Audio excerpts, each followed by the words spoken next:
हमारा आज का गीत एक बहुत ही सुंदर सा भावनात्मक गीत है जिसमें अध्यात्म भी छिपा है। ये गीत है कहीं दूर जब दिन ढल जाए। मैं चर्चा कर रहा हूँ गीतकार योगेश की, जिन्होंने अपने गीतों के विषय में कभी लिखा था, कभी कहा था, एंड आई कोट हिम, जो देखता था, जो जीता था, वही लिखा था। एक सपना, एक सच और रातों का सफर, जिंदगी कुछ कट गई और कुछ कट जाएगी। नमस्कार और स्वागत है आप सभी का विश्व शांति दर्शन चैनल के मंच पर। चैनल के अधीष्ट हैं विश्वधर्मी प्रोफेसर डॉक्टर विश्वनाथ दा कराड़। हम प्रस्तुत कर रहे हैं गीतों के बोल बड़े अनमोल, और चर्चा हो रही है हिंदी फिल्मों के उन गीतों की जिनमें छिपा है अध्यात्म। सच्चाई तो यह है कि किसी भी गीत की सफलता का श्रेय चार लोगों को दिया जाता है। पहले वो कलाकार जिस पर गीत फिल्माया गया, दूसरा गायक या गायिका जिसने अपने मधुर कंठ से गीत को आवाज़ दी, फिर आती है बारी संगीतकार की जिसने उस गीत को संगीतबद्ध किया, और अंत में हम याद करते हैं या नहीं भी करते हैं गीतकार को जिसने उस गीत को अपने शब्दों से संवारा। गीतों के बोल बड़े अनमोल उसी गीतकार को हमारी ओर से सम्मान देने की एक अदना कोशिश है। आज के गीतकार जब स्कूल में थे तब से ही वो कविता लिख रहे थे। यदि कक्षा को किसी वजह से दंडित किया जाता था ना, तो शिक्षक सिर्फ इस शर्त पर उन्हें छात्रों को सजा नहीं देते थे उस दौर में, जब तक योगेश गौड़, जी हाँ योगेश गौड़, उन्हें अपनी ये कविता सुनाने के लिए सहमत नहीं हो जाते थे। उस युवा लड़के को तब तक कोई अंदाज़ा नहीं था कि एक दिन वो योगेश गौड़ एक गीतकार बन जाएगा। मैं चर्चा कर रहा हूँ गीतकार योगेश की, जिन्होंने अपने गीतों के विषय में कभी लिखा था, कभी कहा था, एंड आई कोट हिम, जो देखता था, जो जीता था, वही लिखा था। जी हाँ, जो देखता था, जो जीता था, वही लिखा था। अपने पहले नाम से ही मशहूर गीतकार योगेश गौड़ के ये शब्द उनकी सरल और दिल को छू लेने वाली धुनों में झलकते हैं। 1943 में लखनऊ में एक लोक निर्माण विभाग के इंजीनियर के घर जन्मे योगेश को तब कठिनाइयों का सामना करना पड़ा जब उनके पिता की असामयिक मृत्यु हो गई। हालांकि उन्हें कविता लिखने में हमेशा रुचि थी, फिर भी सुभद्रा कुमारी चौहान जैसी समकालीन हिंदी कवित्रियों में उनकी मां की रुचि ने उन्हें हिंदी कविता की आकर्षक दुनिया से परिचित कराने में मदद की। अपने पिता की मृत्यु के बाद वो 16 साल की उम्र में मुंबई चले गए, जहां उनके चचेरे भाई ब्रजेंद्र गौड़ एक संवाद लेखक के रूप में काम करते थे। लेकिन उनकी मदद उनके बचपन के दोस्त सत्य प्रकाश तिवारी ने की, जी हाँ, जिन्हें योगेश प्यार से सत्तू कहते थे। मुंबई में योगेश अंधेरी स्टेशन से लगभग 45 मिनट दूरी पर एक बस्ती में 12 रुपये महीने पर एक झोंपड़ी में रहा करते थे। वहाँ कोई बिजली या पानी नहीं था, केवल एक कुआं था। फिल्म लाइन के लिए अयोग्य होने का गहरा संदेह योगेश को हमेशा से सता रहा था। उन्होंने दूर दराज कल्याण में, जो एक सबर्ब है मुंबई का, और क्रॉफर्ड मार्केट में छोटे मोटे काम किए। यहाँ तक कि उन्होंने एक चक्रधारी फिल्म थी जिसमें उन्होंने एक्स्ट्रा की भूमिका भी निभाई। हर दरवाजे पर दस्तक देने के बाद आखिरकार योगेश को अपना मकसद मिल गया, जब उन्होंने अपने विचारों को एक डायरी में लिखकर कविताओं का रूप दिया। योगेश को एहसास हुआ था कि वो गीतकार बनने की कोशिश कर सकते हैं। संगीतकार रॉबिन बनर्जी, जो उस वक्त काफ़ी पॉपुलर थे, जो मुख्य रूप से एक्शन फिल्मों में काम करते थे, उन्होंने संगीत में शब्दों को सेट करना सिखाया योगेश को। उन्होंने 1962 में उन्हें फिल्म सखी रॉबिन में ब्रेक दिया। गाना था तुम जो आओ, जिसे मन्ना डे और सुमन कल्याणपुर ने गाया था। गाने ने उन्हें नोटिस किया, यस, लेकिन योगेश बी ग्रेड फिल्मों के गीतकार के रूप में ही स्थापित हो पाए। उन्होंने दारा सिंह और रंधावा अभिनीत एक्शन फिल्मों के लिए भी लिखा था, जो बड़े पैमाने पर दर्शकों को लक्षित थी। उनकी फिल्मों के शीर्षक टार्जन एंड डेलेला और फ्लाइंग सर्कस जैसे आकर्षक थे। हो सकता है कि इनसे उन्हें पहचान न मिली हो, लेकिन इन फिल्मों ने उन्हें मुंबई में गुजर बसर करने में, उन्हें जिंदा रहने में मदद की। साथ ही उनमें महिला परिप्रेक्ष्य से गीत लिखने की भी कला थी। यस, ऐसा कहा जाता है कि तब उनके पास कोई रिकॉर्ड प्लेयर नहीं था। वो ट्रैक सुनने के लिए संगीतकार सलील चौधरी के घर जाते थे। उनके जीवन में तब बदलाव आया जब सलील दा, जो अपने दोस्त गीतकार शैलेंद्र की मृत्यु के बाद एक लेखक की तलाश में थे, उन्होंने योगेश को फिल्म आनंद के लिए 2 गीत लिखने के लिए कहा। जिस वक्त उनके सह गीतकार थे पॉपुलर आज के गुलजार। फिल्म निर्माता ऋषिकेश मुखर्जी प्रभावित हुए। योगेश का गीत जिंदगी कैसी है पहेली ने ऋषिकेश मुखर्जी के चरित्र आनंद के सार को सटीक रूप से दर्शाया, जो अपनी परिस्थितियों का शिकार है और जीवन को पूरी तरह से जीने को तैयार है। और उसका दूसरा गीत कहीं दूर जब दिन ढल जाए, शाम की दुल्हन बदन चुराए ने एक साधारण सूर्यास्त को एक खूबसूरत शाम में बदल दिया। तो आज योगेश जी के लिखे इसी गीत पर ढूंढेंगे अध्यात्म। हर बार की तरह चर्चा में भाग ले रहे हैं डॉक्टर सुनील देवधर और मानसी काटदरे। आप देख रहे हैं गीतों के बोल बड़े अनमोल।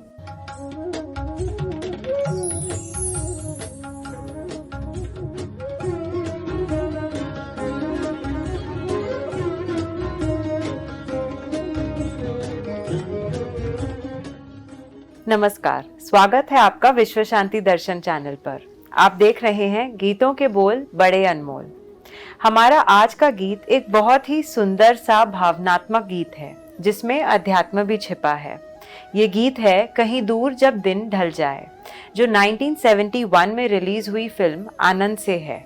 गीतकार हैं योगेश और हमारे साथ एक बार फिर जुड़े हुए हैं डॉक्टर सुनील देवधर जी।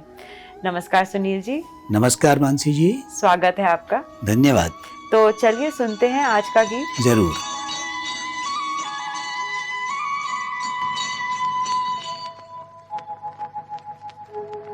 कहीं दूर जब दिन ढल जाए,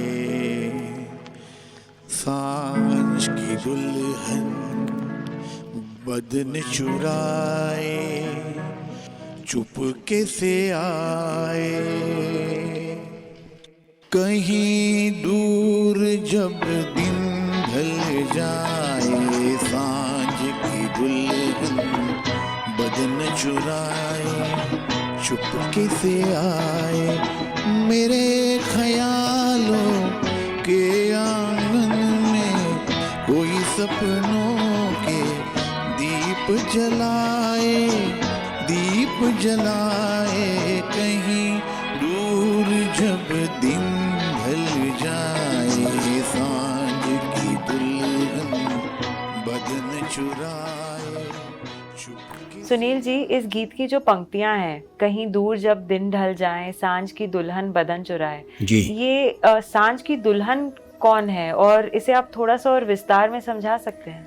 आपका प्रश्न मानसी जी बहुत अच्छा है, क्योंकि इस गीत में एक बहुत अच्छा रूपक बांधा है गीतकार ने। उसने, जैसा आपने कहा कि सांझ को दुल्हन कहा है, और जब हम दिन और संध्या की बात करते हैं तो दिन तो पुल्लिंग है जी, और शाम संध्या ये जो है वो स्त्रीलिंग है।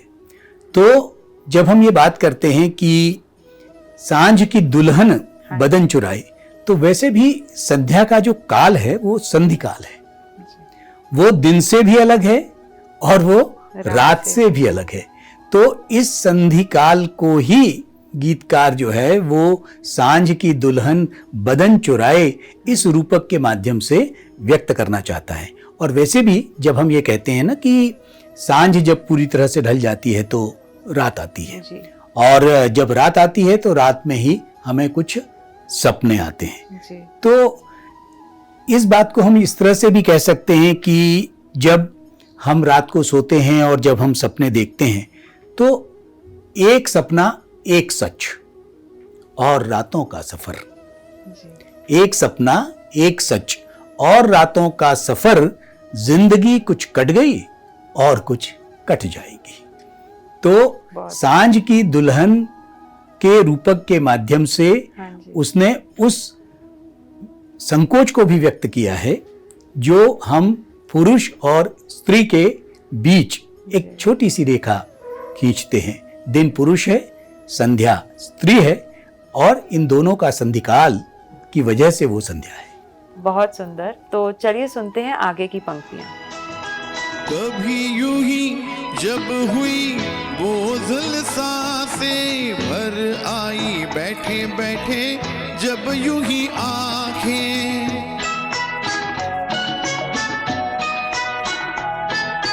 कभी यूं ही जब हुई बोझल सांसें भर आई, बैठे बैठे जब यूं ही आंखें। तभी मचल के प्यार से चल के छुए कोई मुझे पर नजर न आए, नजर न आए। कहीं दूर जब दिन ढल जाए, सांझ की दुल्हन बदन चुराए चुपके से आए। सुनील जी, यहाँ जो ये गीतकार कहते हैं, तभी मचल के प्यार से चल के छुए कोई मुझे पर नजर ना आए जी, इसमें एक मायूसी सी भी लगती है, पर इसमें कैसा अध्यात्म छिपा है? मानसी जी, आपका बहुत सुंदर प्रश्न है। और इस गीत में जैसा हम ये कहें कि अध्यात्म कम और विचार जी ज्यादा है, क्योंकि जब आपने कहा कि कभी कभी हम हताश हो जाते हैं, तो ये तो मानव का स्वभाव है। मनुष्य कभी कभी बहुत हताश हो जाता है, अकारण हताश हो जाता है, उसके पीछे कोई कारण भी नहीं होता, और तब उसको लगता है सब कुछ अस्सार है, जीवन में कुछ नहीं है। लेकिन तभी हल्की सी एक छुअन उसे कहीं छू जाती है और वो उसे उत्साह से भर देती है।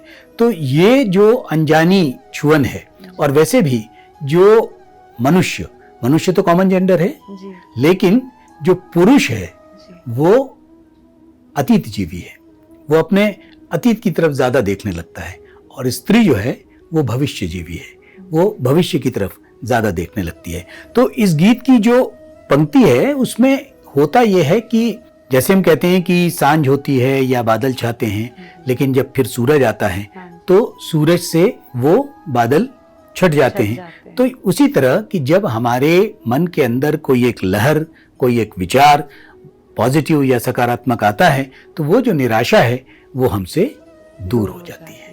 ये इस बात को है। और वो जो शाम की बात वो कर रहे हैं, तो चूंकि ये गीत है तो हमें याद आ गया फिराक गोरखपुरी का एक शेर, क्योंकि अब ये गीत की बात है ना।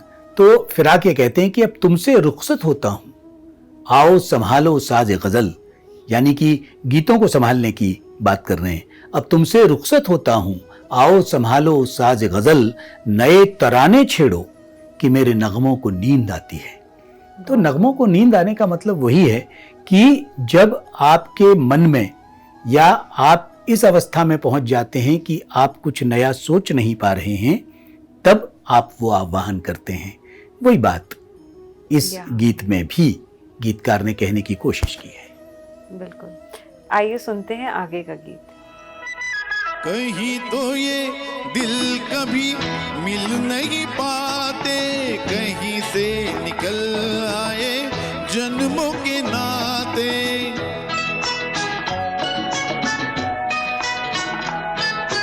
कहीं तो ये दिल कभी मिल नहीं पाते, कहीं से निकल आए जन्मों के नाते। घनी थी उलझन बैरी अपना मन, अपना ही होके सहे दर्द पर आए, दर्द पर आए। कहीं दूर जब दिन ढल जाए, सांझ की दुल्हन बदन चुराए चुपके से आए। सुनील जी, जो ये पंक्तियां थी, कहीं तो ये दिल मिल नहीं पाते, कहीं से निकल आते हैं जन्मों के नाते, तो क्या गीतकार यहाँ डेस्टिनी, भाग्य, इन चीजों के बारे में बात कर रहे हैं? मानसी जी, इस विषय में जब हम इस गीत पर विचार कर रहे थे तो हमने कुछ पंक्तियां लिखी। आप कहें तो मैं वो पंक्तियां यथावत पढ़ दूं? बिल्कुल जी। कहीं तो ये दिल कभी मिल नहीं पाते, यही बात आपने कही ना। जी। तो कहीं से निकल आते जन्मों के नाते। समाज में और समाज के व्यवहार में सत्य और भावना को एक रिश्तों की सच्चाई से बांधा गया है, और यही सच्चाई बयान भी की गई है। व्यवहारिक जीवन में मन न भी मिल पाए तो भी हमें हाथ मिलाना पड़ता है। वो कहते हैं ना कि कभी कभी जन्मों के नाते, कभी अपरिचय और कभी एकदम अपरिचय में भी एक पूरा परिचय। हाँ, तो जो बात आपने कही है, तो इस बात को हमने अपनी पुस्तक बड़े अनमोल गीतों के बोल में जिस तरह से लिखा है, आप कहें तो हम उसको यथावत पढ़ दें। बिल्कुल। तो पंक्ति थी कि कहीं तो ये दिल कभी मिल नहीं पाते, कहीं से निकल आए जन्मों के नाते।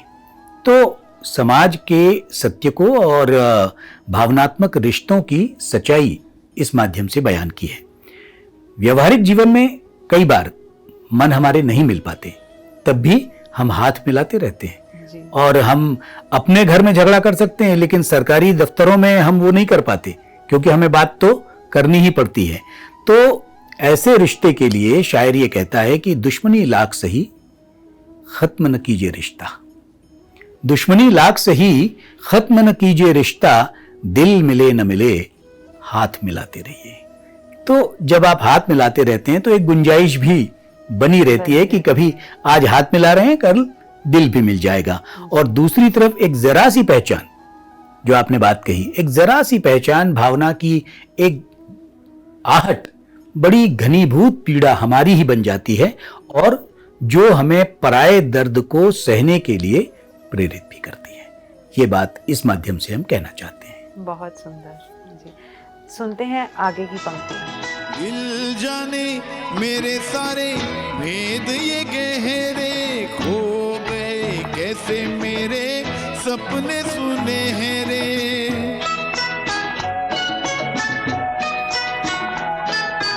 दिल जाने मेरे सारे भेद ये गहरे, खो गए कैसे मेरे सपने सुनहरे।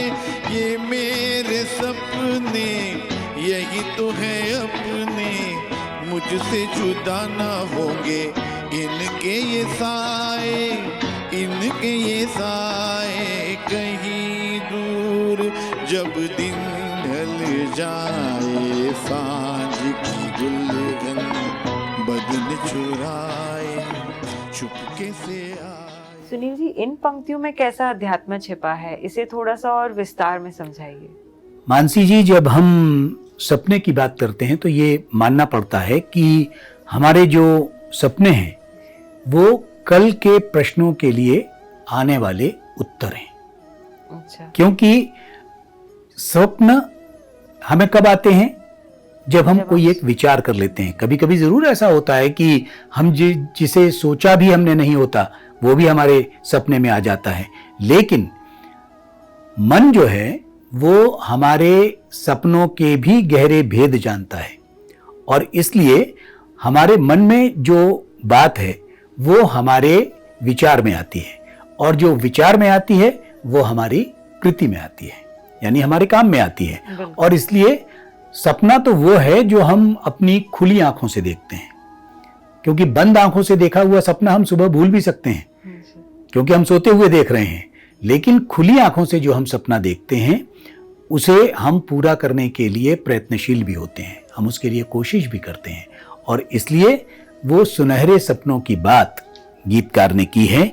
और इसलिए हम ये भी कहते हैं कि जो इस दुनिया में नहीं मिलते जी। वो फिर किस दुनिया में मिलेंगे, और इसीलिए ये सोच रखकर एक नई दुनिया की तरफ हम बढ़ते हैं और हम सोचते हैं। और इसीलिए ये बात हमने पहले भी कही कि जो बात हम मन से नहीं भी चाहते हैं उस बात को हमें व्यक्त भी करना पड़ता है। यही व्यावहारिक दुनिया भी है। बिल्कुल सही। Thank you Sunil ji. धन्यवाद। जिंदगी कीमती है, उसके हर पल को जी भर के जिए। हर एक इंसान आपकी तरह खुशकिस्मत नहीं होता, तो जिंदगी को वेस्ट मत करिए। इसी सोच के साथ समाप्त करते हैं हमारी आज की चर्चा। देखते रहिए गीतों के बोल बड़े अनमोल। फिर मिलेंगे अगले हफ्ते।